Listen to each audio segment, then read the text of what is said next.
안녕하세요, 신작가입니다. 아베 전 총리는 자신의 저서 새로운 나라로를 통해서 일본이 가장 빛났던 순간을 1964년 도쿄올림픽으로 특정했습니다. 그 정도로 당시 올림픽은 일본인들에게 커다란 의미를 가지고 있습니다. 실제로 일본에서 나이 든 사람들과 대화하다 보면 1964년 도쿄올림픽에 관한 이야기를 자주 듣게 됩니다. 그런데 1964년 올림픽은 철저하게 정치적 선전 올림픽이었습니다.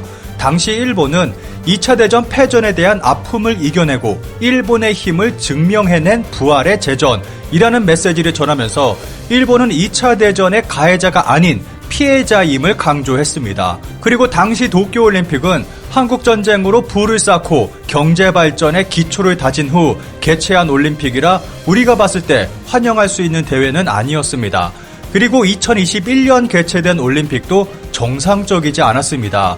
일본의 부흥을 강조하며 경기장과 각종 시설들은 방사능에 오염된 후쿠시마산 목재로 지었고 전 세계 선수들에게 강제로 후쿠시마산 식재료로 만들어진 음식을 먹게 했습니다. 그리고 2021년 올림픽에 더해진 것은 혐한이었습니다. 결과적으로 쇼비니즘, 레이시즘, 전체주의에 물든 올림픽이 만들어졌습니다.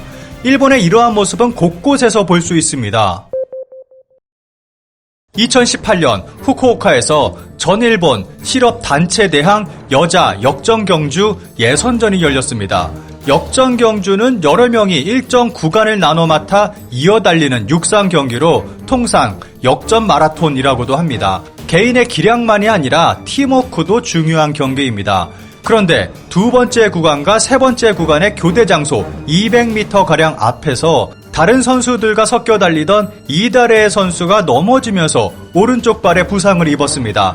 이후 놀라운 광경이 펼쳐졌습니다. 이다 선수는 두 손과 맨 무릎으로 아스팔트 도로를 기어서 앞으로 나가기 시작한 것입니다. 결국 이다 선수는 오른쪽 발목 골절에 전치 4개월의 중상을 입고 말았습니다. 이 모습은 일본만이 아니라 세계적으로 논란을 낳았습니다. 일본 내에서는 감동적이라며 눈물을 흘리는 사람이 있는가 하면 경기를 즉시 중단시키고 의료진을 투입했어야 했다고 지적하는 사람들도 있었습니다. 소름 돋는 사실은 이이다 선수가 무릎으로 기어가고 있는 모습을 보고 말리는 사람은 아무도 없었고 오히려 사람들은 힘내라고 응원을 했다는 것입니다. 소속팀인 이와타니 산업은 기권 의사를 밝혔지만 제대로 전달되지 않았다고 변명했습니다. 그런데 정말 선수의 건강이 걱정됐다면 당장 선수의 움직임을 막아야 했을 것입니다. 일본의 특징인 하면 된다, 투지, 모두를 위해 희생 등의 모습이 그대로 드러난 경기였습니다.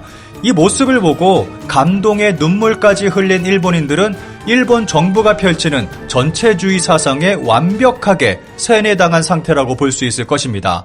이러한 모습은 중국에서도 찾아볼 수 있습니다. 2018년 중국 수저우에서 열린 마라톤 대회에 참가한 허인리 선수는 결승전 직전에서 에티오피아 선수와 접전을 벌이고 있었습니다. 그런데 결승선을 500m 앞둔 시점에서 갑자기 한 자원봉사자가 뛰어들더니 그녀에게 중국 국기인 오성홍기를 건네주려고 했고 한 끗 차이로 뒤지고 있던 허인리는 이를 거부했습니다. 하지만 그 직후 또 다른 자원봉사자가 트랙 안으로 뛰어들더니 그녀에게 중국 국기를 억지로 건네줬습니다. 허인리는 어쩔 수 없이 오성홍기를 받아들었지만 상당히 큰 국기를 들고 뛰는 게 쉽지 않았던지 잠시 후 이를 던져버리고 맙니다. 에티오피아 선수는 이 틈을 타 허인리를 앞지르기 시작했고 결국 허인리는 5초 차이로 우승을 놓치고 말았습니다. 이 경기 역시 중국만이 아니라 전 세계적인 논란을 낳았습니다. 심지어는 국기를 존중하지 않았다는 중국인들의 비난에 선수는 사과까지 해야 했습니다. 게다가 자원봉사자가 국기를 건넨 것은 돌출 행동이 아니라 대회 주최 측이 애초에 계획한 것이라는 것이 드러나기도 했습니다. 한 대회 관계자는 1위부터 3위를 기록한 중국인 주자는 반드시 중국 국기를 걸치고 결승선에 들어오도록 하는 것이 방침이었다고 전했습니다. 중국의 뒤틀린 애국심이 만든 웃을 수 없는 대참사였습니다.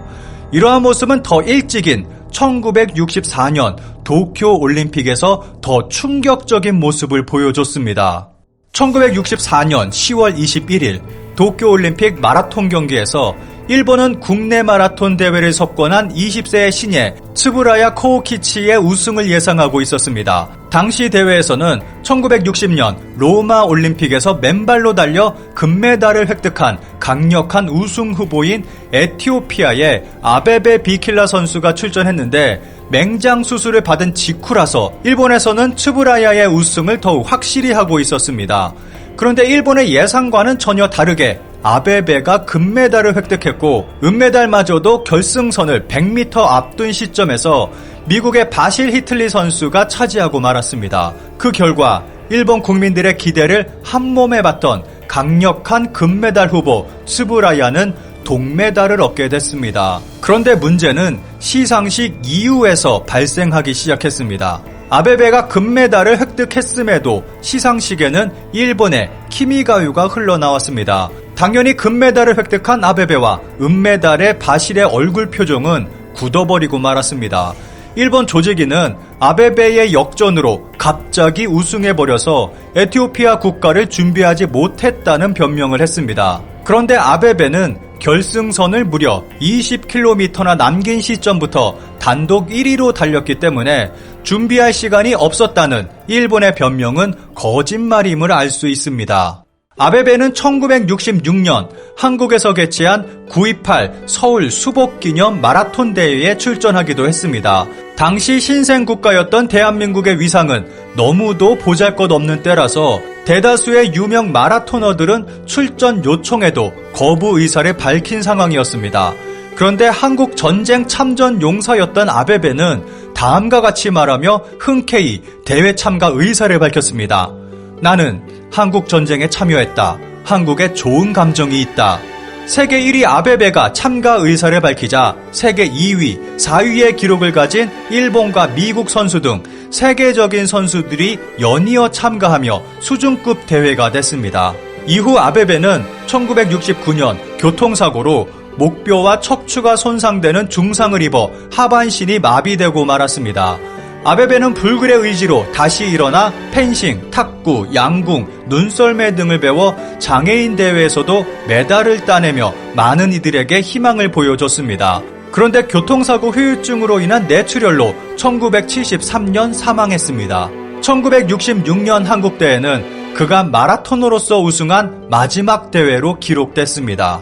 아베베 비킬라의 이야기는 영화로도 만들어져 2010년 개봉했습니다. 한편 한때 조국의 희망이었으나 동메달로 일본 국민들에게 실망을 안겨준 츠부라야 코키치는 이후 인터뷰에서 금메달 달성 실패로 슬픔을 안겨서 죄송하다.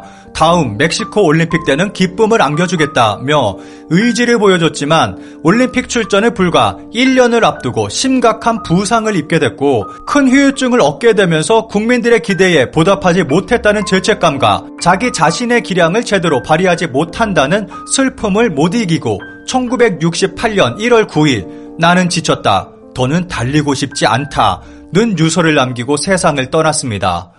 어려운 환경에서도 불굴의 의지를 보여주며 많은 이들에게 희망을 줬고 한국 전쟁에 참여했다는 것에 의리를 지키며 한국 마라톤 대회를 성공으로 만들어줬던 마라토너. 국민들의 기대에 부담을 느끼고 이겨내지 못해 끝내 극단적 선택을 해야만 했던 마라토너. 이 둘의 모습에서 많은 것을 느끼게 됩니다.